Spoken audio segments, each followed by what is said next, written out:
cuenta de que si bien la actividad física ustedes pueden tener un obeso, una persona con obesidad entrenando, y es solamente una pata del tratamiento, ¿no? O sea, de lo que le podemos ofrecer, fíjense lo que es, ¿no? Que después está el entorno, cómo influye el entorno, la actividad física, y la actividad física misma, llevando todo hacia el centro, pero después tenés los factores sociales, individuales, ¿no? El consumo de alimentos, la industria alimenticia, cómo está todo englobado en todo lo que hay que tener en cuenta a la hora de abordar la obesidad como patología, ¿no? Habíamos visto el equilibrio en lo normal, en un cuerpo normal, fíjense la cantidad de grasa que es capaz del cuerpo de acumular, mientras la cantidad de músculo que es capaz de sostener, ¿no? Entonces, si a esto le sumas una distorsión, el obeso aumenta mucho esto y disminuye cada vez más esto. Interesante de empezar a ver el tratamiento, ¿no? Estilo de vida, de manera muy concreta, habíamos visto esto, que tenía que ver mucho el estilo de vida elegido, según Wilmore y Costil, y por ahí no tanto el componente genético, si bien existe, pero modificando el estilo de vida, nosotros podemos mejorar esta condición patológica. Bueno, identificación y niveles de riesgo, esto lo habíamos visto también. Y después entramos en algunas evaluaciones posibles de ir viendo en el obeso, aclaramos lo del índice de masa corporal, que ya lo habrán aclarado en nutrición, ¿no? Que este es un índice para realizar en una persona que ustedes ya conocen que es sedentaria, que tiene un estilo de vida no muy bueno, o por lo menos dentro de lo común, ya hoy en día es por ahí decir eso, ¿no? Muchas veces el estilo de vida que llevamos todos no va mucho contra la salud, muchas veces por estos factores, ¿no? Piensen en estos factores, desde hasta dónde podemos modificar desde el entorno más lejano al punto a tratar, ¿no? Pero bueno, nosotros dentro de todo tenemos esto fácil de hacer, teniendo el peso de la persona, la altura, haciendo esta cuentita, saco un índice que es un número, ese número lo llevo a esta tabla y lo puedo estratificar. ¿Qué tan cierto es esto? Y bueno, depende, ¿no? Tiene sus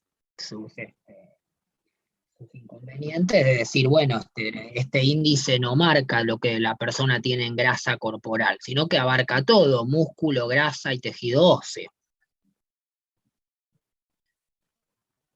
Bueno, luego teníamos, para si ustedes tenían la posibilidad de hacer una antropometría o después les enseñan a hacer antropometría o a por lo menos calcular el porcentaje de grasa corporal que puede tener una persona, también estratificarla dentro de este cuadro, ¿no? Donde por ahí podemos ver qué es dónde tenemos el riesgo potencial y dónde tenemos la obesidad. Mientras caiga acá, es grasa esencial, deportista, ¿no? Y estado saludable, o sea, nos conviene, si caemos acá muy bien, y si caemos acá, estamos en riesgo alto, ¿no? Distribución de la grasa corporal en el organismo determina el riesgo para la salud, ¿no? Una distribución, cómo está distribuida, también marca cierto riesgo. Y una distribución androide, que es típicamente la de la panza de pera, como le dicen en el hombre, y en la mujer más a nivel de las caderas, y esa acumulación de grasa en el organismo de cierta forma está asociada positivamente con hiperinsulinemia, hipercolesterolemia, hipertensión. Hiperinsulinemia, saben que es la insulina elevada en sangre, más allá de los niveles normales. Es una hormona que segrega al páncreas, que es anabólica, y que si yo digo, bueno, hay hiperinsulinemia, puedo pensar de que tengo mucha hormona anabólica, sí, pero el problema tengo que los receptores están desensibilizados, como vamos a ver posteriormente. Hipercolesterolemia quiere decir que tengo mucho colesterol, LDL, en lipoproteína y VLDL, que vamos a ver más adelante, que también marcan una hipercolesterolemia, aumentada en sangre, ¿no? Una condición ya patológica, dislipémica, una distorsión en ese tipo de lipoproteínas que también se relaciona mucho al, al- a la formación de ateromas sobre el endotelio de las arterias, ¿no? Y el tapado arterial o arteriolar. Y la hipertensión es el aumento de la presión arterial elevada en el tiempo, o sea, la sangre ejerce mucha más presión contra las paredes de las arterias, y esto perdurado en el tiempo, hay mucho más riesgo de ruptura y enfermedad cardiovascular, o sea, infarto agudo de miocardio o accidente cerebrovascular. La posibilidad que habíamos visto de poder medir ciertos perímetros, que también lo pueden ver en nutrición, calculo yo, antes se hacía práctico, ahora no sé cómo se los mostrarán la profe o demás, pero por ahí lo hacen, es fácil, igual. Agarran 1 centímetro de costurero y miden el perímetro de cintura, que era a través del ombligo, ¿no? Y ahí, ni en inspiración ni en expiración, ¿no? En un término medio. Y ahí pueden poner hombre y mujer, ¿no? Y ver más o menos los niveles y los riesgos de enfermedad cardiovascular, ¿no? Digo, porque si tendría que estar zona de alerta, sobrepeso, mayor a este número en varones y mayor a este número en mujer. Si te da este número para abajo o este número para abajo igual, bueno, se puede decir que estás más o menos en menor riesgo. A más arriba, mayor riesgo. También habíamos visto el cociente de perímetro de cintura y cadera, que podíamos dividirla. Acuérdense que la cadera se tomaba a nivel de las crestas ilíacas, y de eso sacábamos un cociente, una división, que lo trasladábamos acá en hombres y mujeres, y medíamos, estratificábamos el riesgo, ¿no? Bajo, moderado, alto, alto, muy alto, el riesgo de trastornos cardiovasculares, ¿no? Asociados a esta correlación que se vio entre los trastornos cardiovasculares, al riesgo, y el perímetro de cintura-cadera. Como tratamiento, básicamente, hay 4 pilares en el tratamiento. Yo acá agregaría otro,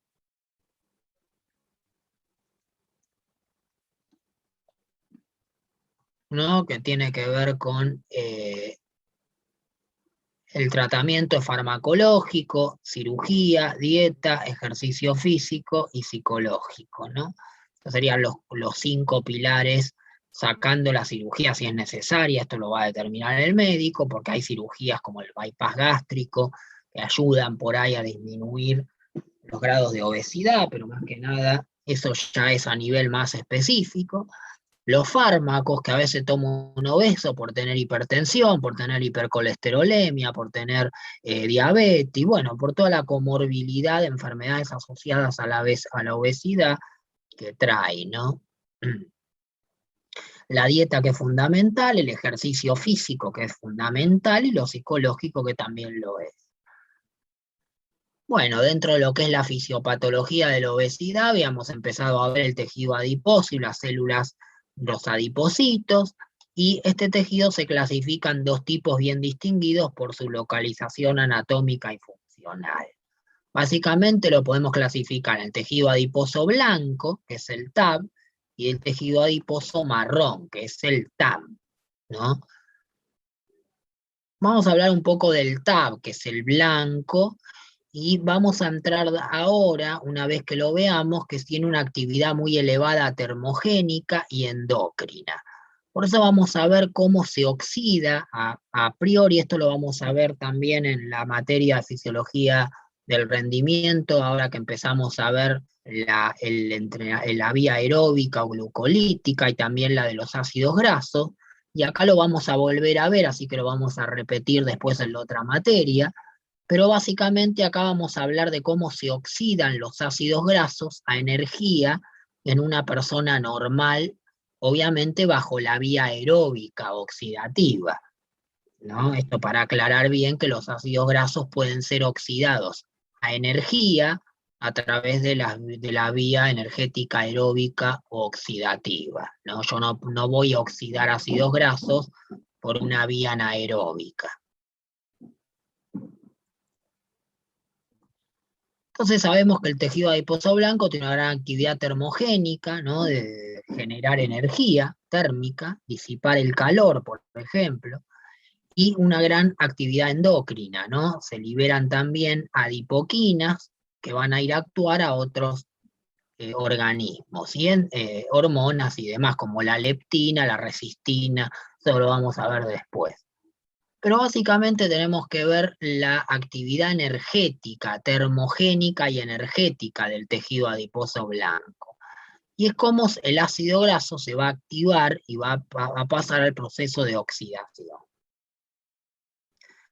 Básicamente nosotros tenemos acumulados ácidos grasos en triglicéridos dentro del tejido adiposo, del adipocito, que es la célula adiposa, ¿no? Muchos adipocitos forman tejido adiposo.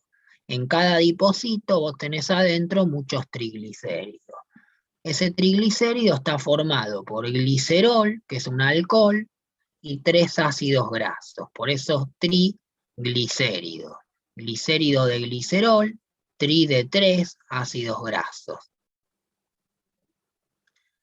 Ahora, ese triglicérido que tiene el ácido graso adentro almacenado, se va a romper mediante una enzima llamada lipasa hormonosensible. Justamente lipasa tiene el prefijo asa, por eso es una enzima, lipasa de lípido, hormonosensibles, que es sensible a la hormona adrenalina, ¿no? Justamente una hormona que estimula a la lipasa hormonosensible, ahora después lo vamos a ver bien, es la adrenalina. Entonces tenemos al glicerol, que va a separar la lipasa hormonosensible, rompe, libera el glicerol por un lado, y los 3 ácidos grasos por el otro. Todo esto se vuelca hasta dentro del tejido adiposo, del adipocito, y se vuelca a la sangre, ¿no? El glicerol va a ir al hígado, se puede reconvertir en glucosa, ¿no? Es un sustrato que nos sirve para reconvertir glucosa y hasta volver a formar tejido adiposo, o sea, lipogénesis. Y el ácido graso se va a unir a una albúmina y va a entrar a lo que se llama el tejido muscular, que si yo estoy haciendo una actividad física aeróbica en el cual predomina por el predominio de intensidad y volumen, se están oxidando ácidos grasos, van a entrar justamente para ser oxidados dentro de la mitocondria, ¿no? Hasta ATP, energía, CO2 y agua.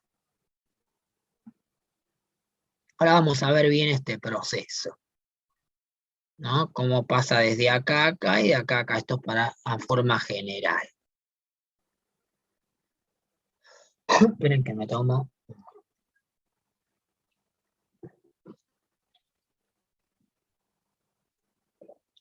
Bueno,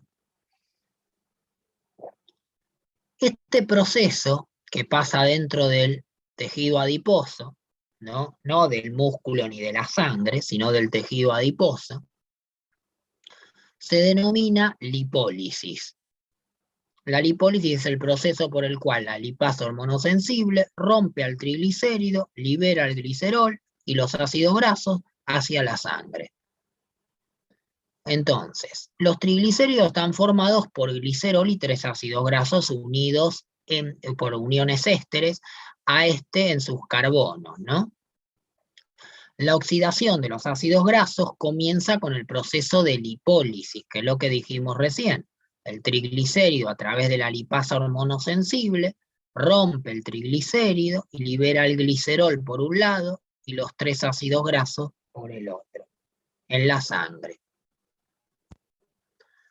Ahora, tenemos que ver el proceso de oxidación, que no es lo mismo que lipólisis. La lipólisis es el proceso por el cual se rompe y se liberan los ácidos grasos a la sangre.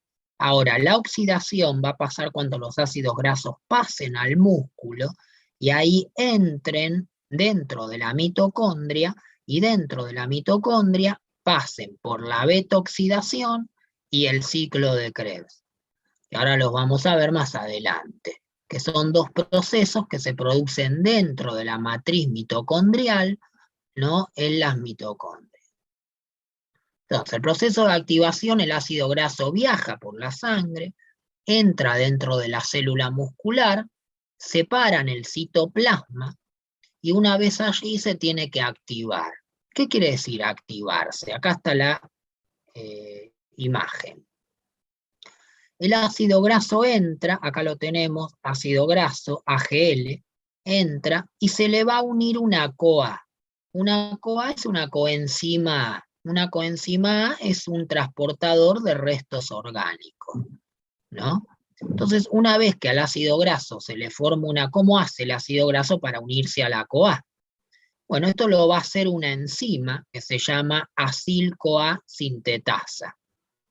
Y esta enzima, para unir la CoA al ácido graso, va a utilizar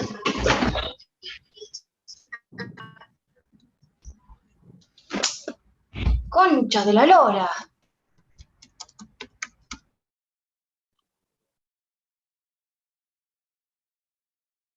para poder unir AGL y a la coenzima A, y así va a poder formar acil-CoA. Lo hace esta enzima y necesita usar ATP. Con lo cual rompe el ATP y se libera MP más fósforo, porque se rompió el ATP y se utilizó la energía para unir esta CoA al ácido graso. Y se forma acil-CoA. El acil es el ácido graso y la CoA es la CoA, o sea, quedan unidos. Y eso se llama acil-CoA. Acá te está dando el ejemplo porque el ácido graso generalmente en el organismo humano es el palmítico o el estiárico, que tienen entre 16 a 18 carbonos, ¿no? Por ejemplo, tiene 16 el palmítico y el estiárico 18 carbonos en su cadena carbonal. Si este ácido graso fuese un palmítico, se forma palmitoil-CoA, que es lo mismo que decir acil-CoA. ¿No? Entonces, acá está la ATP que usó la enzima, lo mismo. Este es un ejemplo de darle un nombre al ácido graso, ¿no? Pero este sería lo que ustedes tienen que tener en cuenta. Entonces, ¿qué va a pasar? Esto se llama activación.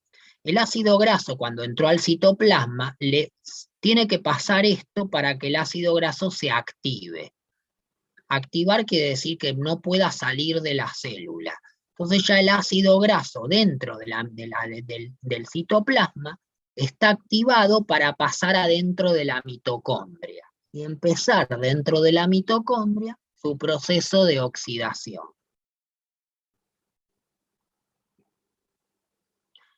Entonces, ahora el acil-CoA, que era lo que habíamos visto, esto es lo mismo que les expliqué recién, tendrá que ingresar a la mitocondria para poder oxidarse.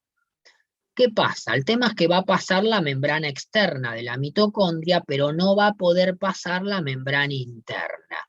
Por lo cual, para pasar la membrana interna y entrar bien adentro de la mitocondria, necesita un transportador que se denomina carnitina, ¿no? Y que esta carnitina va a ser el transportador de ese ácido graso hacia adentro de la mitocondria. Esto tiene que ver, ahora vamos a ver cómo se produce esto, entre la carnitina y la CoA, como entre una enzima que le saca y le pone otra, para pasar adentro de la matriz y poder ser oxidado. La carnitina es la famosa sustancia que ustedes conocen, no es la creatina, no confundir con creatina. La carnitina es el transportador del ácido graso y es la que comúnmente se vende como suplemento. Obviamente, suponiendo que si yo la tomo de forma exógena, suplementándola, mejoro la función que vamos a ver ahora. Cosa que no es así, ¿eh? Por eso no sirve demasiado suplementarse con carnitina. Bueno, ¿qué va a hacer el ácido graso con la CoA? Pasa a la membrana externa, que la ven acá, está la membrana externa, pasa a la membrana externa y se para acá en el espacio intermembrana. Esta es la membrana interna de la mitocondria y este es la matriz mitocondrial, el fondo de la mitocondria. Entonces, el acil-CoA, que se activó, quedó acá en el espacio intermembrana y no podía pasar la membrana interna. Con lo cual, para poder pasar la membrana interna, tiene que venir una enzima que se llama CAT1, que está acá en el espacio intermembrana, le saca la CoA al ácido graso y le une la carnitina y forma acilcarnitina. Y la CoA se libera y se va. Esta acilcarnitina entra adentro de la matriz mitocondrial y en la matriz mitocondrial la acilcarnitina, obviamente a través de la CAT2 se va a volver a separar. Separa la carnitina del ácido graso. Y el ácido graso se vuelve a unir a otra CoA, formando nuevamente acil-CoA. Y así queda el acil-CoA para ser oxidado. O sea, tiene que hacerle un paso de mano entre la carnitina y la CoA al grupo acil para que pueda llegar hasta acá. Y acá empezar su oxidación. Quiere decir que si no hay carnitina, el ácido graso no va a poder pasar. Y si estas enzimas, la CAT1 y la CAT2, no están tampoco se va a poder dar ese proceso, ¿no?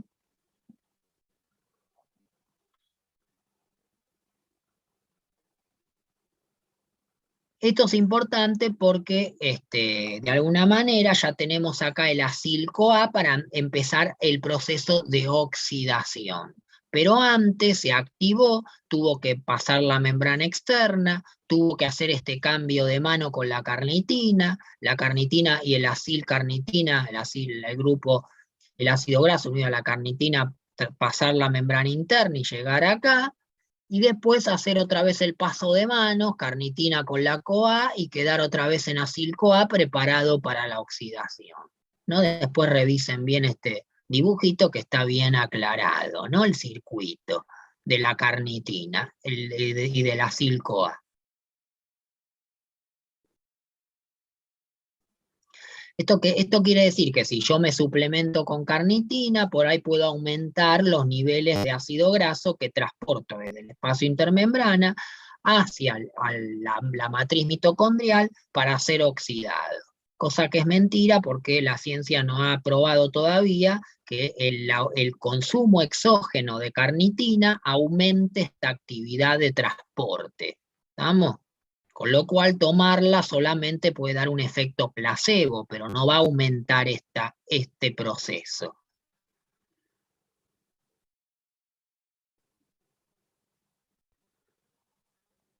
Bueno, para ir cerrando con y estas por ahí son términos que porque esto lo vamos a repetir cuando veamos el sistema aeróbico, porque estamos hablando de lo mismo, estamos hablando de la oxidación de ácidos grasos por medio del sistema aeróbico.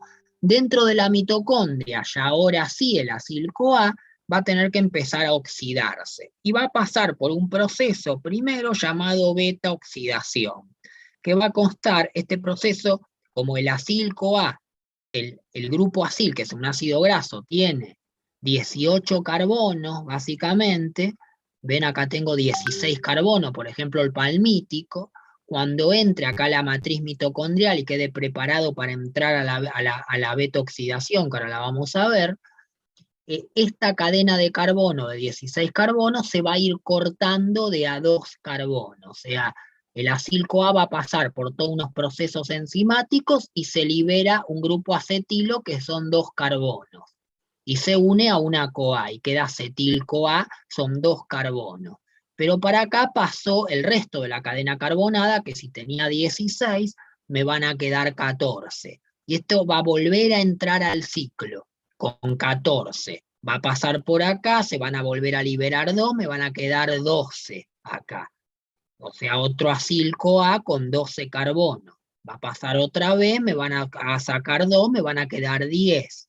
Va a pasar otra vez, y así va a pasar tantas veces como se vaya cortando la cadena de a 2 carbonos. Y va generando esto que es acetil-CoA. Este acetil-CoA es un grupo acetilo de 2 carbonos unido a la CoA. Y es lo que va después a entrar al ciclo de Krebs, ¿no? Que lo vamos a ver también más específico en la parte de fisiología del ejercicio. Básicamente lo vamos a ver como acá, pero para que lo entiendan, fisiología del rendimiento, para que lo vayan entendiendo.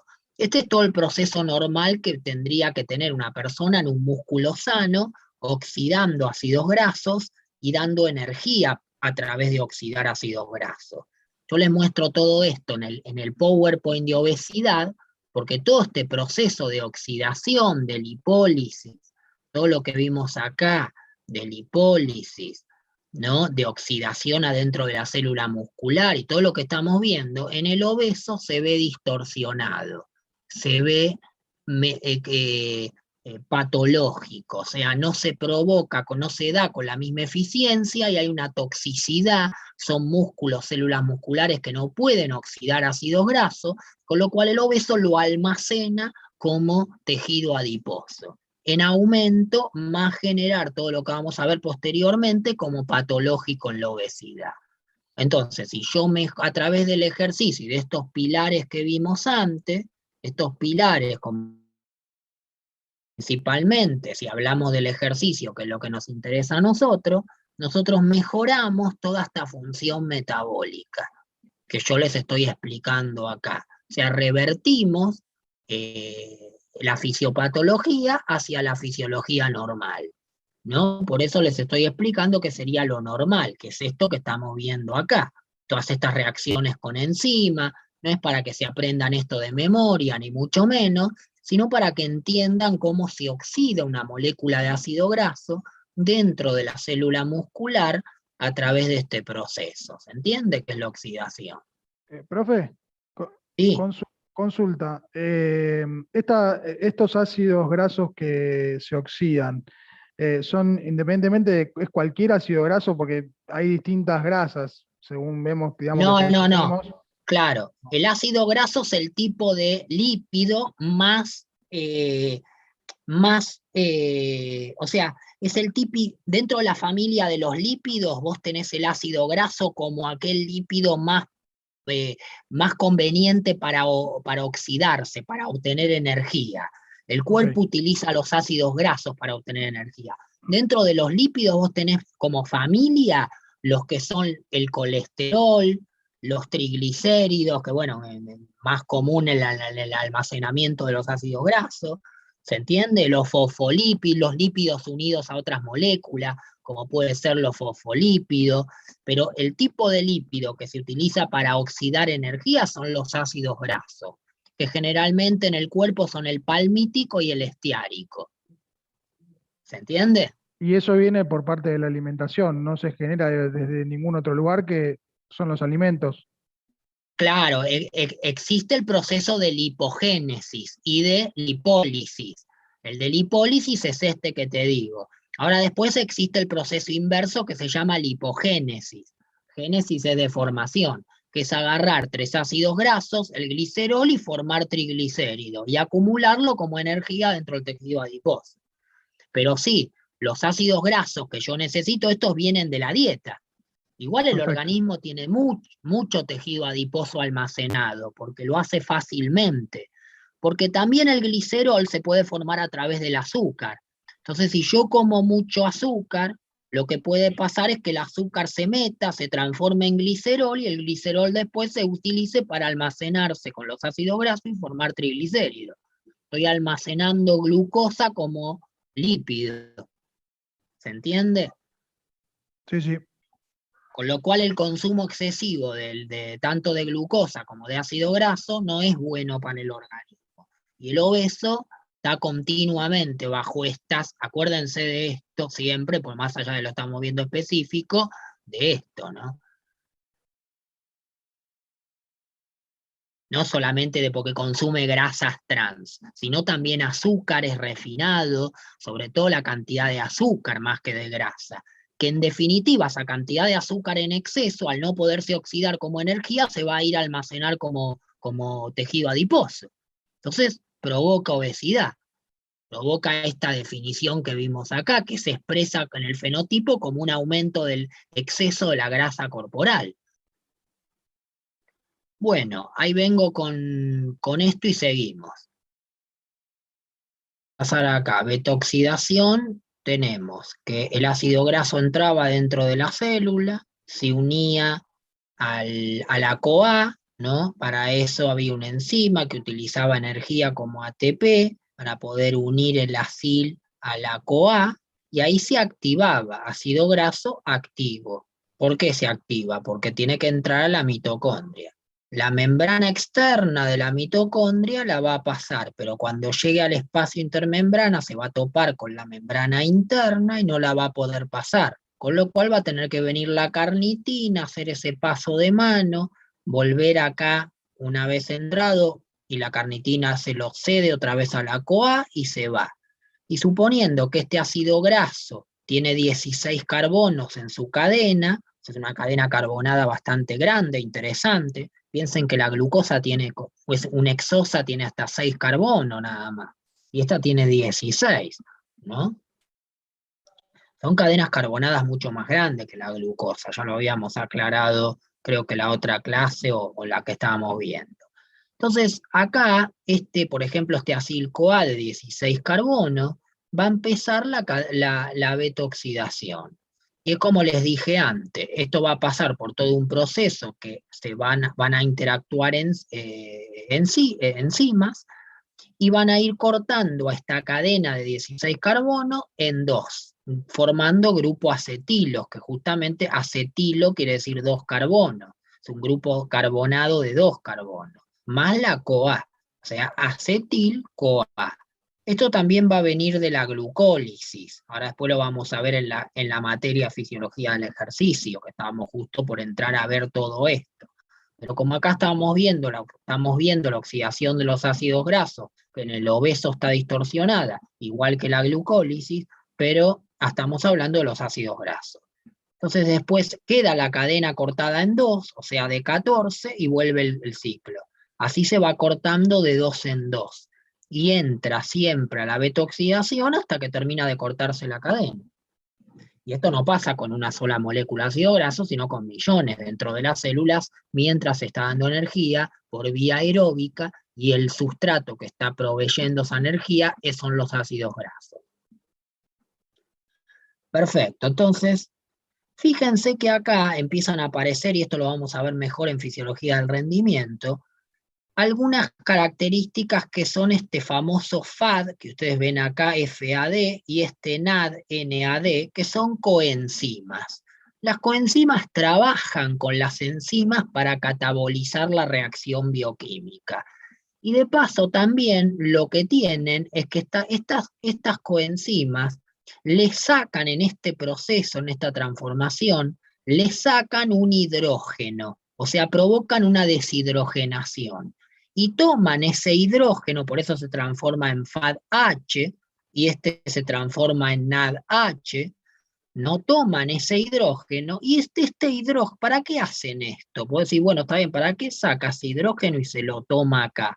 Porque el hidrógeno acá tiene energía en los electrones. Entonces, estos NADH y FADH van a llevar estos protones hidrógenos que se cargan arriba, lo van a llevar a la cadena transportadora de electrones, que está también sobre la membrana interna de la mitocondria, para que den ATP, porque el FAD, por cada protón hidrógeno que cede acá la cadena transportadora, va a dar 2 ATP. Y el NAD, por cada protón hidrógeno que tome, va a dar 3 ATP, y lo cede acá. De ahora después vamos a ver la cadena transportadora, y después la vamos a ver en fisiología del rendimiento. Entonces es importante porque estas coenzimas que trabajan en la beta-oxidación no dan ATP directamente, les van y llevan sus protones a la cadena transportadora. Y de ahí dan ATP, pero en definitiva dan ATP, o sea, siguen sumando ATP. Y fíjate que por cada acil-CoA que entre a la mitocondria y dé una vuelta en la beta-oxidación, se forman esta cantidad de ATP, 5. ¿No? Porque se forma un NAD y se forma un FAD, y me dan 5 ATP. Y después tengo que hacer 5 por cada vuelta que se den, porque son 16 carbonos y se va cortando, voy sumando todos los ATP. Una molécula de ácido graso, entre esto, la cadena transportadora y demás, te puede dar hasta más de 130 ATP por molécula de ácido graso. Fíjense la cantidad de energía que nos puede dar, ¿no? Entonces esto es importante acá tener en cuenta este NAD y este FAD, ¿no? Que van a llevar sus protones a la cadena transportadora. Entonces, acá mirar la imagen que sigue, acá vimos, ahora estas acetil-CoA, que es un grupo acetilo, esto sigue pasando, y así se va cortando formando grupos acetilo, que se forman muchas acetil-CoA, tantas como hasta que se termine de cortar la cadena. No hay problema. Entonces, estos acetil-CoA, aunque sea de 2 carbonos y unido a una CoA, un grupo acetilo tiene 2 carbonos, siguen teniendo energía adentro. Entonces se van a meter al ciclo de Krebs. O sea, cada acetil-CoA formado de la beta-oxidación entrará al ciclo de Krebs. Igual que ocurría en la oxidación de la glucosa. Esto lo vamos a ver cuando veamos en fisiología del rendimiento la glucosa, porque también a través de la descomposición de la glucosa, o sea, la glucólisis, yo puedo formar acetil-CoA. Entonces, acetil-CoA es el producto de la glucosa, de los ácidos grasos, dependiendo de dónde venga, se estarán oxidando los sustratos mencionados. Entonces, vamos a ver un poco el ciclo de Krebs, es un ciclo del ácido cítrico, donde acá te dice ácido pirúvico, pero esto no lo tomen en cuenta porque ácido pirúvico es cuando viene de la glucólisis. En realidad el pirúvico no es un ácido, pero bueno, una vez que entra acá, este acetil-CoA proviene del ácido graso, y al entrar al ciclo de Krebs, ¿qué pasa? Este acetil-CoA, que tiene 2 carbonos, se une con un producto que es oxalacetato, que tiene 4 carbonos, ¿no? Entonces, si se junta el oxalacetato o el oxalacético, lo mismo, oxalacetato más acetil-CoA forman citrato, y de ahí empieza todo un ciclo, hasta ir a málico, ¿no? Y formar otra vez oxalacético. Nuevamente se une con otro acetil-CoA, sigue el ciclo. Esto se llama ciclo de Krebs, ¿no? El ciclo de Krebs va a terminar dando, también da 4 NAD, y por cada NAD, ¿cuántos teníamos por cada NAD? 3 ATP por cada NAD, ¿no? Esto como ejemplo, esta es la beta-oxidación, pero le digo por cada NAD, yo tenía 3 ATP. Con lo cual, si por cada acetil-CoA que ingresa al ciclo de Krebs tengo 4 NAD, voy a tener 3 por 4, 12 ATP. 3 por cada NAD. Un FAD que me daba, acá no es 1, es 2 ATP,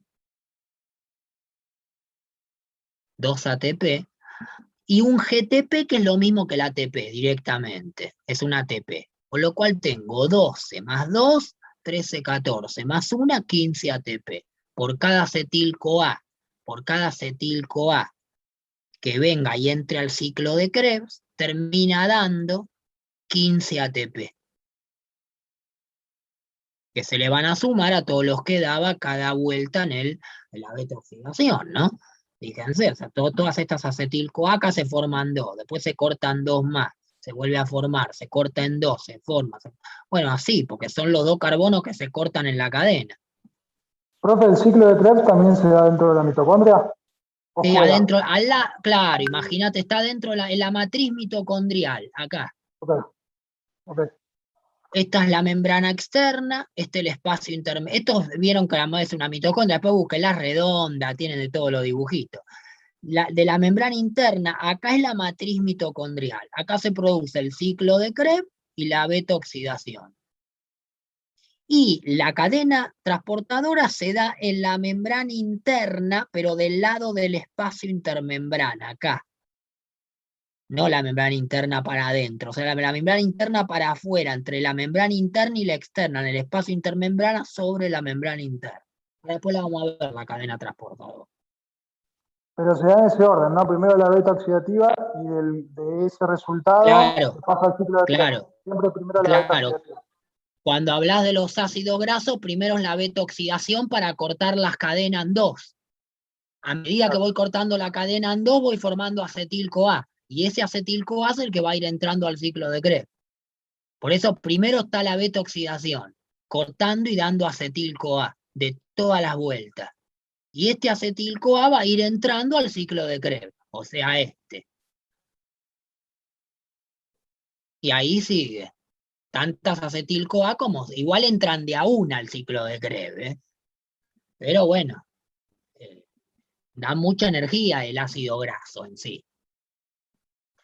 Esto para tener en cuenta lo que dijimos del NAD y el FAD. Esto que yo les aclaré acá de la beta-oxidación sobre el NAD y el FAD que llevaban todo a la cadena transportadora, lo tienen acá porque vamos a ver cadena transportadora de electrones. Entonces, todos los NAD, acá se le pone el H porque se cargó, eso quiere decir que se redujo, se cargó del protón hidrógeno, y todos los FAD, que es el primo del NAD, que también se carga del protón hidrógeno, llevarán sus protones hidrógenos a la cadena respiratoria o transportadora de electrones, lo mismo. Por cada NAD que queda este protón hidrógeno se van a generar 2 ATP. Por cada FAD, 2 ATP. ¿Dónde se produce la transportadora de electrones? En el espacio intermembrana y la membrana interna de la mitocondria, ¿no? Como bien mostramos. Esperen que me fijo, se me pase la... Bueno, el proceso se produce en la mitocondria, ya lo dijimos, de la membrana externa e interna, y debido a que el aceptor final, ahora vamos a explicar un poquito cómo es, el aceptor final de los protones hidrógenos, ¿no? Es el oxígeno.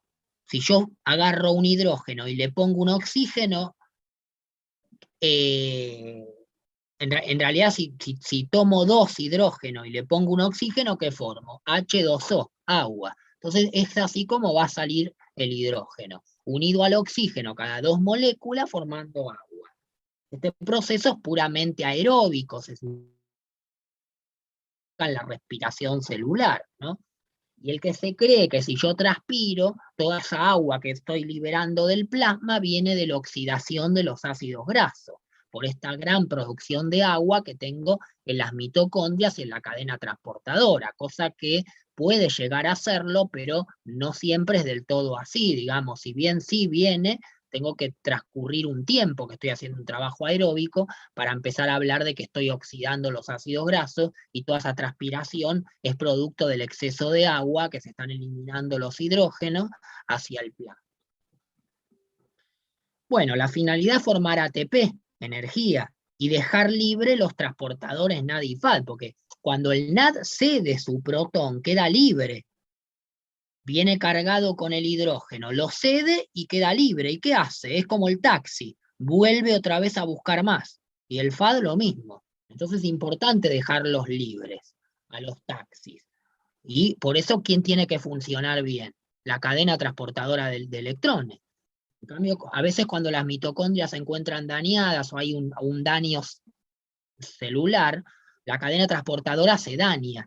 Y cuando la cadena transportadora se daña, la respiración celular se ve afectada. Entonces acá tengo saturación de los NAD y FAD, no es tan fácil y todo empieza a frenarse y a disminuir su potencialidad.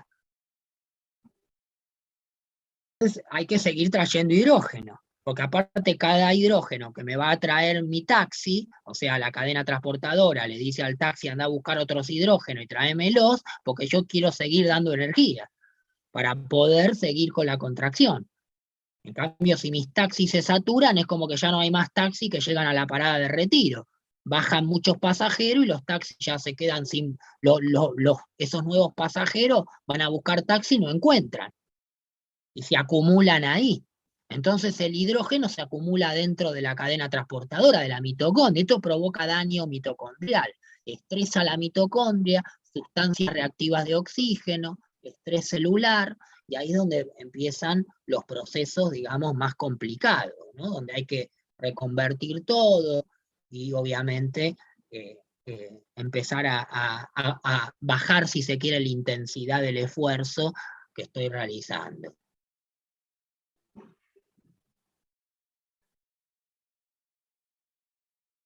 Entonces, esperen que... Bueno, ¿cómo está formada una cadena transportadora? Los transportadores NAD y FAD se reducen tomando hidrógeno. O sea, acuérdense esto, cuando el NAD toma el protón hidrógeno en la reacción, ya sea en la beta-oxidación, en la glucólisis o en el ciclo de Krebs, donde lo hacen, lo que hace se llama NAD reducido. Por eso dice que se reducen. Reducir acá en bioquímica es tomar, agarrar el hidrógeno y cargárselo. Y cuando lo ceden, se oxidan. ¿Ven? Cuando lo ceden, pasan a estar oxidados. Acá se reducen, cuando los ceden, se liberan y quedan oxidados. Bueno, los electrones de los hidrógenos, acuérdense que acá en los protones hidrógenos hay energía en los electrones, que pueden aprovechar, obviamente, por eso son llevados a la cadena transportadora. Los hidrógenos son separados en electrones y protones por medio de proteínas llamadas citocromo dentro de la cadena transportadora, que genera una cascada de electrones, que ahora lo vamos a ver bien acá, mirá. Del ciclo de Krebs, ponele, yo genero un NAD, ¿no? Se generó un NAD, también de la beta-oxidación. Acá estás hablando de la matriz mitocondrial. Este NAD, ¿qué hace? Se cargó con su hidrógeno. Viene y se lo cede al citocromo, que es la proteína. Al cederle el protón, se transforma en NAD y va a buscar otro. Ahora, ese protón hidrógeno que se dio, se divide en sus cargas positivas por un lado y en sus cargas negativas por el otro, que son los electrones, ¿no? Un átomo está formado por protones y electrones, también neutrones, pero depende de lo que tenga más, si de protones o neutrones, a electrones o más electrones que protones y neutrones en el núcleo, quiere decir que ese átomo está o más cargado, o más cargado positivamente o más cargado negativamente, ¿no? Entonces, por eso se llama protón, porque está más positivamente cargado, pero tiene electrones también. Entonces, este citocromo separa los electrones por un lado y lo manda como cascada. Y a los protones por otro. Estos protones se van a tener que unir al oxígeno y salir como agua. Y los electrones terminan cayendo en esta proteína gigante que se llama ATPasa o sintasa, ATP sintasa, que lo que hace es agarrar esa energía del gradiente electrónico, ¿no? Y juntar un ADP más otro fósforo y formar ATP. Entonces, así forma ATP. Por cada NAD que cede su protón hidrógeno, se forman 3 ATP. Y por cada FAD que están cediendo su protón hidrógeno, se forman 2 ATP. La diferencia es que el NAD y el FAD lo ceden en distintos citocromos. El NAD se lo cede al citocromo 1 y el FAD se lo cede al citocromo 2.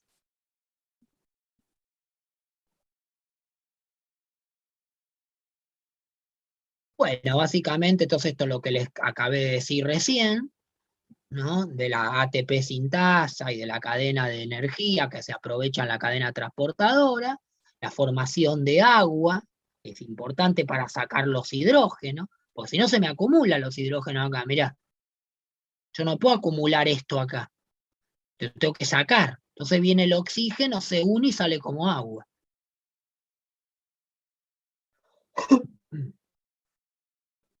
Entonces,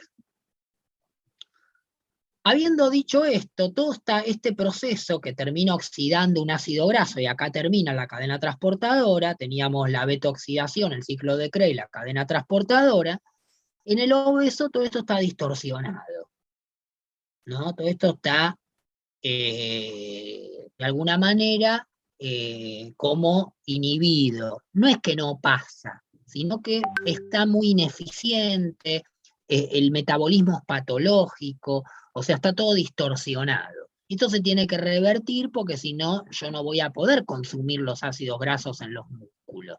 ¿Y a dónde se le va a ir al obeso el ácido graso más el azúcar que come de más y no hace actividad? Y se le va a ir a los triglicéridos, se le va a ir acá. Lo que pasa, profe, es que esto también se da con el entrenamiento físico. Entonces, es una persona Claro, que es sedentaria, todo este proceso prácticamente no se da. O sea, no se quema sí, grasa. no, bueno. No pierdo la grasa, de alguna manera. No, que más, sí, que más en realidad, pero poco. Vos ahora, por ejemplo, sentado estás utilizando más los ácidos grasos que la glucosa como energía. Algo de glucosa sí estás utilizando y necesitas, pero también estás utilizando ácidos grasos. El tema es Sí, pero que no es es lo una... mínimo para poder mantenerme despierto, digamos, no es Claro, que yo exactamente, lo mínimo para, exacto, para funciones básicas. Ahora yo al obeso necesito hacerle gastar para bajarle ese tejido adiposo que tiene de más, esa grasa que tiene de más acumulada. Yo tengo que revertir todo este proceso porque encima este proceso es patológico en el obeso. Así como yo lo expliqué recién, básicamente sería el normal, ¿no? Ahora, para que entiendan que todo eso en el obeso está distorsionado, ¿no? O sea, patológico. Yo lo tengo que revertir y la única manera es poner a estresar la célula, ganar masa muscular y empezar a cambiar todo con la alimentación y la actividad física paralela. Obviamente que la alimentación también va a jugar un factor fundamental acá, ¿no? El tipo de comida que me puede ingerir, ¿no? El tipo de ácido graso, el tipo de glucosa. Bueno, a partir de acá, entonces ahora vamos a volver y en la última clase vamos a empezar a instalar qué pasa en el obeso. A través de haber visto esto, vamos a ver también una distorsión hormonal. Y esa distorsión hormonal la vamos a ir explicando en distintos pasos para tener en cuenta, ¿eh? Ahora, para que después podamos entender con el otro PowerPoint cómo la actividad física puede ya impactar sobre esta condición patológica, ¿no? Bueno, ahora vengo con el siguiente.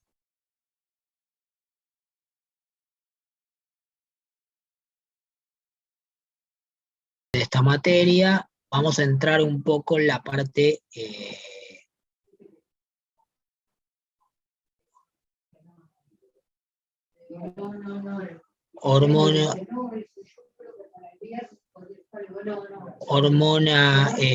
perdón, me quedé en otra cosa. La obesidad en la cuestión de la patología endocrina, ¿no? Porque las hormonas son fundamentales y realmente en el proceso patológico de la obesidad, además de tener distorsionado todos esos procesos que yo he contado de la oxidación de los ácidos grasos por medio de las células musculares y de otras células para obtener energía, que nosotros hablamos recién, también las hormonas orquestan todo ese metabolismo. Entonces, esa orquesta, o sea, toda esa orquesta metabólica está dirigida por la hormona, por las hormonas. Entonces, la distorsión hormonal es evidente en la manifestación patológica metabólica, y entre ellos en la obesidad, ¿no?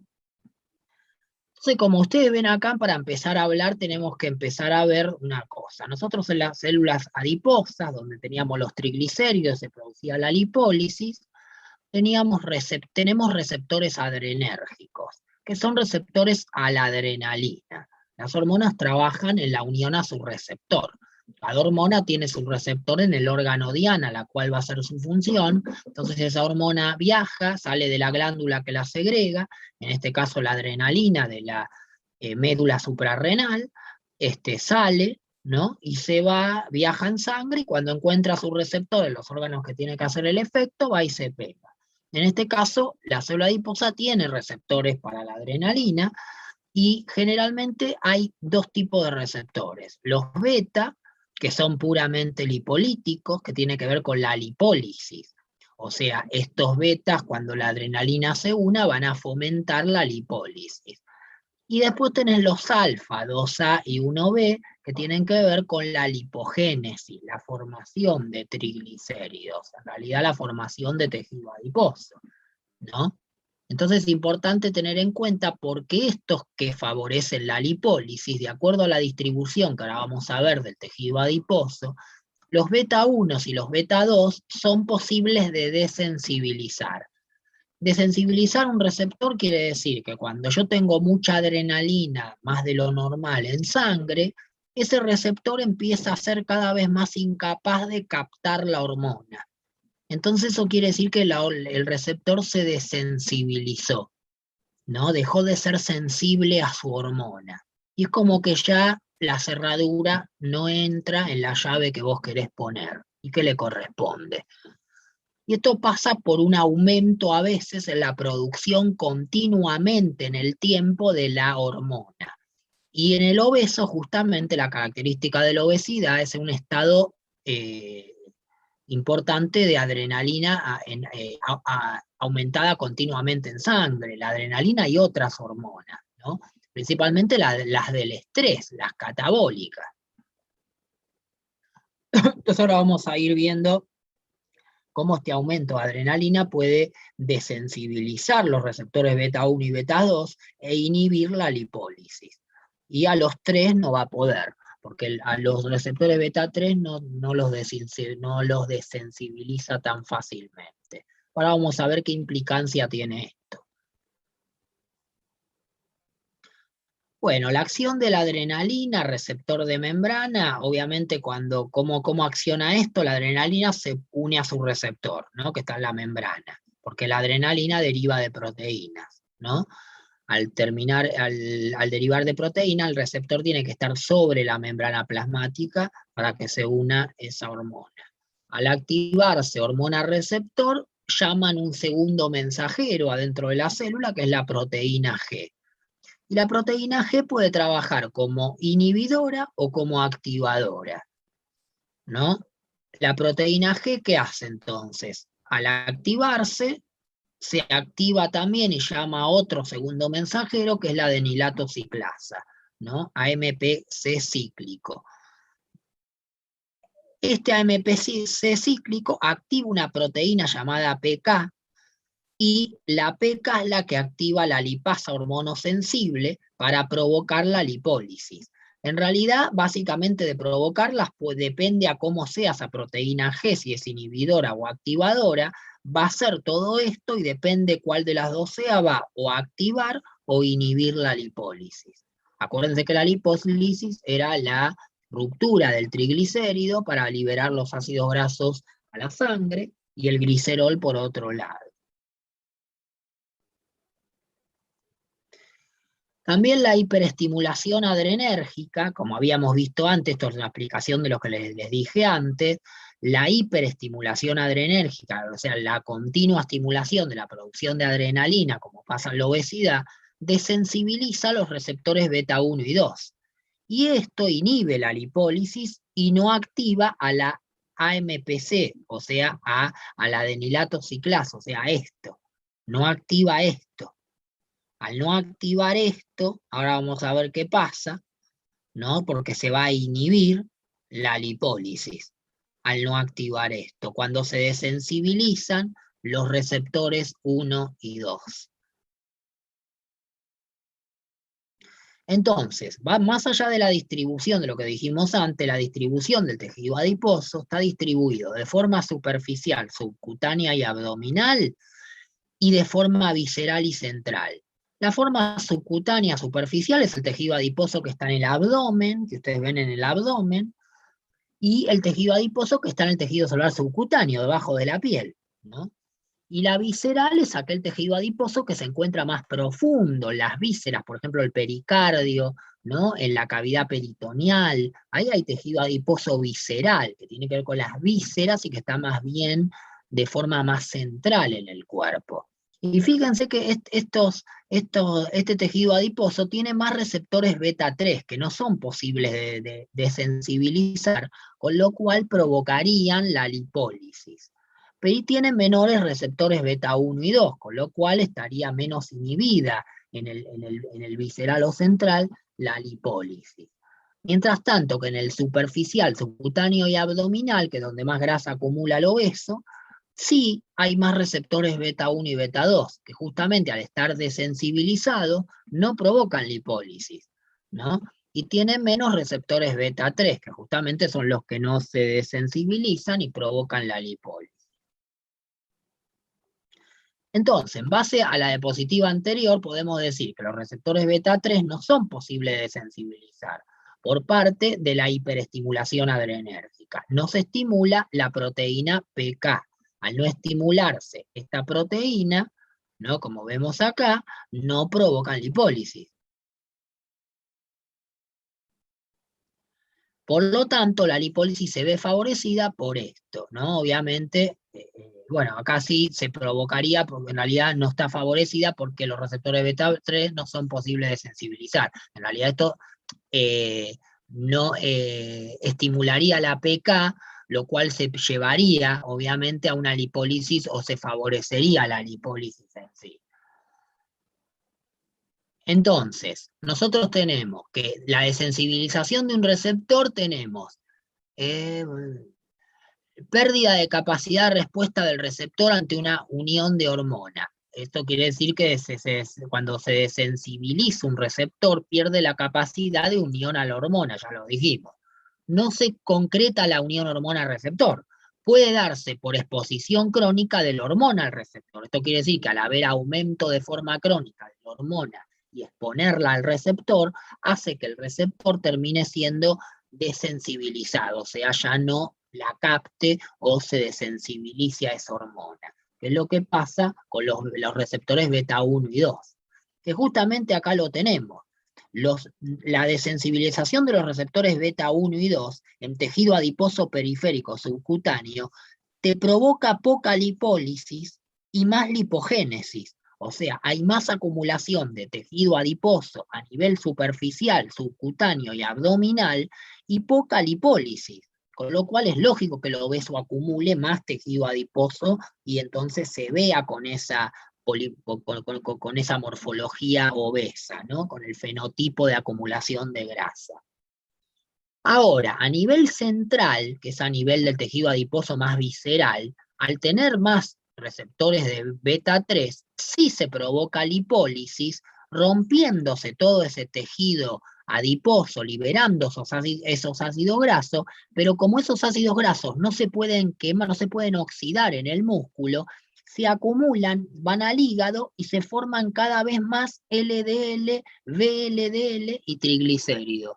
Esto quiere decir que el hígado te forma más grasa que la que tiene que formar.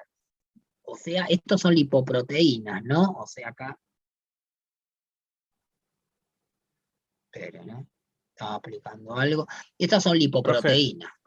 Sí. Profe, habitualmente esto que estaba diciendo, el colesterol en el hígado, ¿es lo que generalmente se le dice hígado graso? Claro, sí, el hígado graso es una mayor producción de los hepatocitos de tejido adiposo, que se acumula ahí, triglicéridos, LDL y demás. Y es un hígado que, pues generalmente el hígado también tiene funciones a nivel de la glucosa, es una distorsión metabólica de los hepatocitos, generando una toxicidad por acumulación de lípidos dentro del hígado. Y también del músculo, porque hay músculo, también el músculo se intoxica o tiene toxicidad lipídica, porque hay mayor cantidad de triglicéridos almacenados dentro de los músculos, pero que no se utilizan como energía. Entonces, el hígado lo que provoca es mayor LDL, que son lipoproteínas de baja densidad, que es el colesterol malo, que trae grasas de las vísceras y de los tejidos hacia el hígado. Y el hígado toma toda esa grasa, más el VLDL que hace lo mismo. Entonces, esta condición ya es patológica a nivel sanguíneo y favorece esa lipotoxicidad del hígado, del músculo y de todos los tejidos en el obeso. Precisamente porque los receptores beta 3 en el tejido adiposo central generan lipólisis. Y está bien que haya lipólisis. El problema es que los ácidos grasos no pueden ser consumidos en los músculos, porque hay toda una toxicidad. Entonces van a terminar siendo acumulados en el hígado, y en el hígado y en las vísceras, en todos los tejidos. Y justamente el hígado te forma con todos esos ácidos grasos más lipoproteínas de baja densidad. LDL, VLDL y triglicéridos. Entonces vos le medís en sangre al obeso los triglicéridos y el colesterol y los tiene elevadísimos. Entonces, porque obviamente hay una gran lipólisis a nivel central de mucha grasa visceral y una poca lipólisis a nivel periférica, con lipogénesis formándose en todos lados, más que lipólisis. Entonces termina perjudicando a nivel superficial al músculo, ¿no? Y a otros tejidos, al hígado también, y a nivel central el hígado produciendo cada vez más LDL, VLDL, triglicérido y generando más un hígado graso, ¿no? Un hígado que está metabólicamente patológico.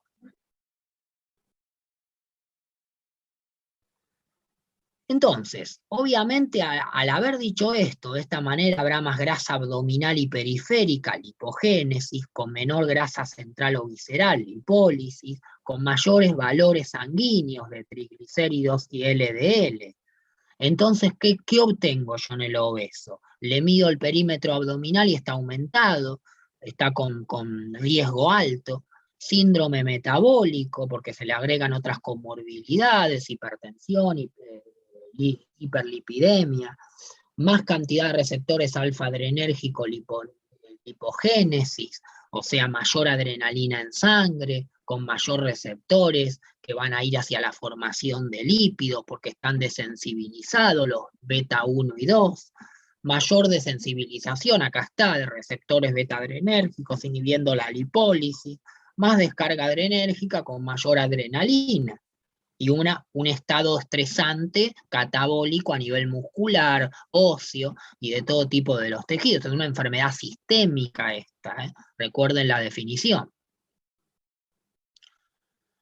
Entonces nos encontramos con una retroalimentación negativa, una falta de sensibilidad del receptor por su hormona, mayor cantidad de hormonas producidas por la glándula, o sea, adrenalina, cortisol, hormonas del estrés, retroalimentación negativa, y esto se denomina resistencia a la hormona. ¿Vieron lo que se llama en el diabético resistencia a la insulina? En el obeso también resistencia a la insulina, a la leptina, a la resistina, resistencia a la adrenalina misma y a todas las hormonas. Entonces hay una distorsión hormonal que orquesta el metabolismo y que te lleva a todo ese proceso que vimos de forma sana, ¿no? En el ácido graso, de cómo se oxidaba dentro de la célula, lo lleva a ser patológico.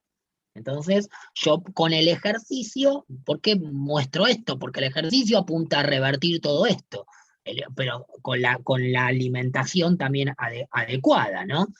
O sea, el ejercicio tiene gran impacto de forma de estrés celular que revierte toda esta condición patológica. El tema es hacerlo y hacerlo un hábito. Lo mismo que el cambio en la alimentación que lleva a la persona obesa. Entonces vamos a ver en la obesidad una resistencia a la insulina y a la leptina. Ahora vamos a ver el tema de la leptina. La actividad física, porque ahora y acá va un poco entrando antes del otro PowerPoint, porque hablamos más sobre los tipos de protocolo y la actividad física, pero fíjense que ya entrando de todo lo que dijimos y de toda la condición patológica que hemos mencionado, la actividad física revierte esta condición patológica a través de lo que se llama upregulation. ¿Qué es el upregulation? Es la respuesta celular incrementando el número de receptores hormonales y economizando el trabajo de la glándula hormonal. Generar menos hormonas consiguiendo el mismo efecto. O sea, ¿qué es lo que hace la actividad física? Te incrementa los receptores en las membranas celulares. Entonces, si vos tenés 10 receptores que estaban desensibilizados, o sea, con resistencias a hormonas, y empiezo a hacer actividad física y en lugar de 10 receptores tengo 20, esos 10 nuevos que generé por la actividad no están desensibilizados, entonces captan bien la hormona. Y esto hace que la hormona cumple su función, haciendo que la glándula no tenga que segregar más, sino que segregar menos con la misma eficiencia, que es lo que te está diciendo acá. Un ejemplo de esto podemos mencionar a la insulina con la vejez. Y si quieren, saquen la vejez y pongan el obeso, que es lo que estamos mirando, o la enfermedad metabólica, o el diabético, ¿no? La resistencia a la insulina, obviamente que se genera con la vejez, con la diabetes, con la obesidad, la pérdida de masa muscular y fuerza que te lleva a eso, porque la insulina es una hormona anabólica, ¿no? Entonces yo empiezo a perder masa muscular y fuerza, y aparte me distorsiona todo el metabolismo, y yo con la actividad física puedo en el músculo generar más receptores de insulina y mejorar la calidad de la producción del páncreas. Recupero el tejido perdido, que es la masa muscular, y con la recuperación del tejido perdido, la fuerza muscular. Porque yo al generar más masa muscular genero más fuerza. Entonces, de alguna manera, revierto la condición patológica, a grandes rasgos, mencionándolo en un ejemplo tan simple como este, ¿no? Pero básicamente creo que quedó claro de lo que hace la actividad física en virtud de lo que vamos viendo. Esperen que...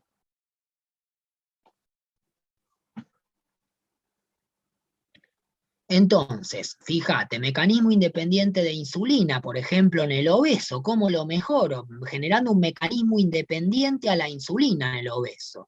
Hago actividad física, le provoco un estrés. Estimulo el sistema simpático, hormonas catecolaminas, que son adrenalina y noradrenalina, a sus receptores celulares.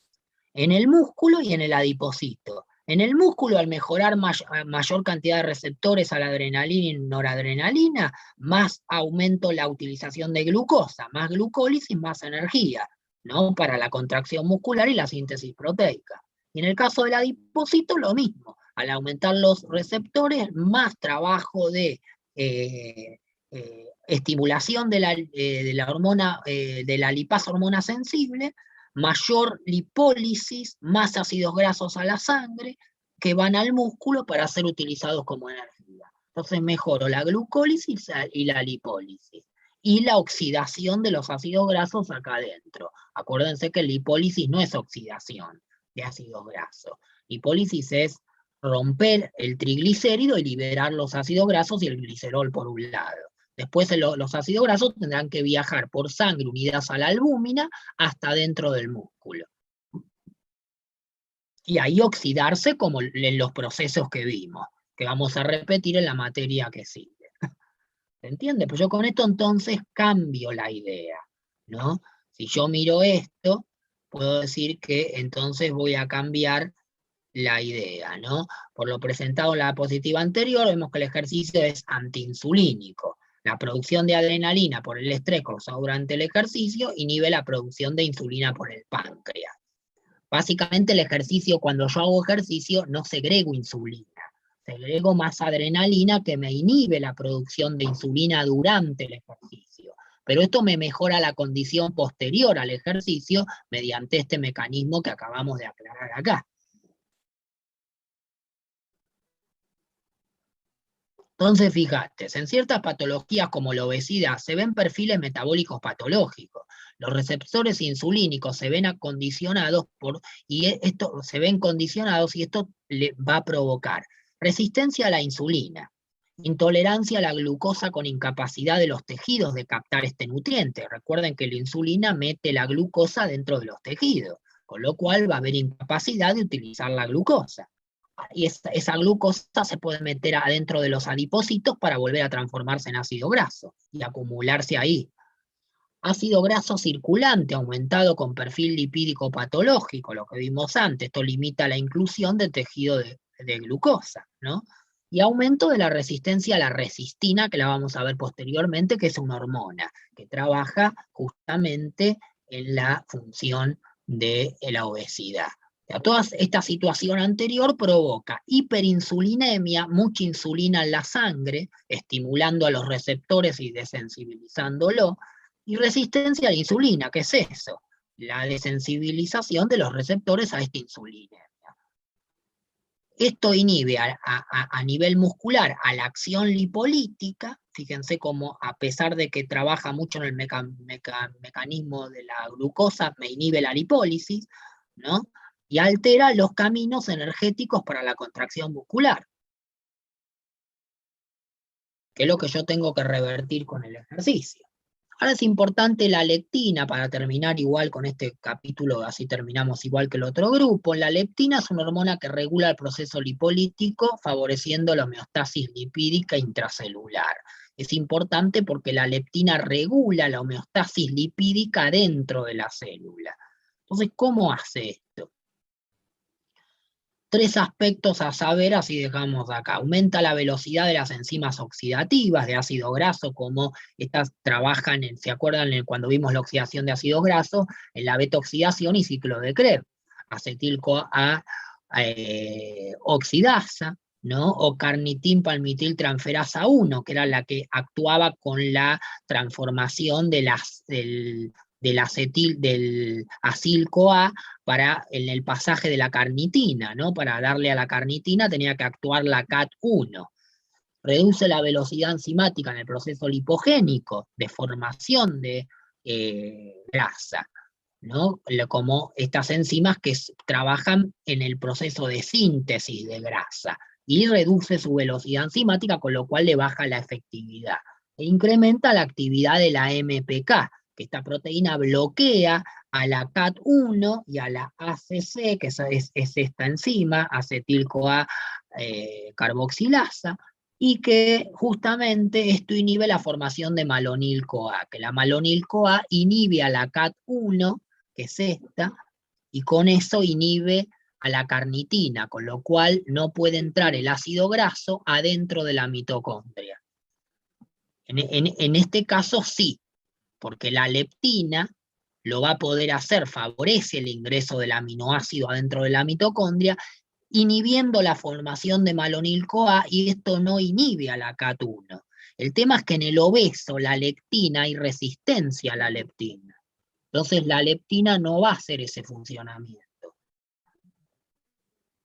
¿Se entiende? La obesidad, la resistencia a la leptina, acá está, ¿no? Entonces, cuando hay resistencia a la leptina, yo tengo formación de malonil-CoA, inhibición del CAT1, la carnitina no puede meter dentro de la mitocondria el ácido graso, entonces no hay oxidación. O sea, tengo inhibida la oxidación de los ácidos grasos, más distorsionada el metabolismo glucolítico también, en el obeso, porque tengo resistencia a la insulina. Entonces tengo resistencia a todo.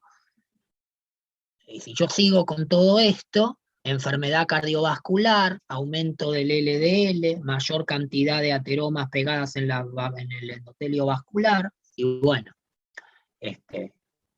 posiblemente aumento el riesgo de morbilidad, de enfermedad, y aumento el riesgo de muerte prematura. Esa es la realidad. Bueno, para dejar acá, que es donde dejamos con el otro grupo, yo le dejo grabado ya este video, y nos metemos ya en el metabolismo de lo que veníamos explicando en fisiología del rendimiento, que es el sistema aeróbico oxidativo, que mucho lo vimos acá, en la oxidación de los ácidos grasos, pero no completo. Por eso ahora lo vamos a completar en la otra clase. Bueno, ahí vengo, gente.